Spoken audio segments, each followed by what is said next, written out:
তোরে বারা ফিটে কইছিলে আমার ধাড়ি নিয়ে তুই টানাটানি করবি না, সেই ধাড়ি নিয়ে তুই টানাটানি করিস, মেজাজটা খারাপ করে দিস। ধাড়িতে কি আইছে? ধাড়িতে তো হাত চলেই চাইতে ওঠো তুমি। আমার ধাড়ি আমার জীবনের চেয়ে মূল্যবান, জানিস তুই? তুই সেই ধাড়ি নিয়ে তুই টানাটানি করিস। মানুষ ধানের জন্য এত কিছু করে, তোমার ধাড়ির জন্য তুমি এত কিছু করতেছো। ধাড়ি আমার কি মূল্যবান জিনিস। তুই এই যে ধাড়ির মূল্যবান কেন করলি? এই ধাড়ি কি মূল্যবান জানিস? কোটি কোটি টাকা দিলেও মানুষের ধাড়ি বানাতে পারে না। আর আসরের দিনে এই ধাড়ির জন্য আল্লাহ আমার এমনকি জান্নাতবাসী করে দিতে পারে। আল্লাহ ওসিলা খুঁজবে যে বান্দার মাফ করার জন্য, এই ধাড়ির জন্যও আমি মাফ হয়ে যেতে পারি।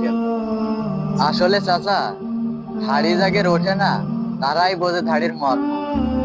ধাড়ি নিয়ে তোরা আর কি রহস্য করে?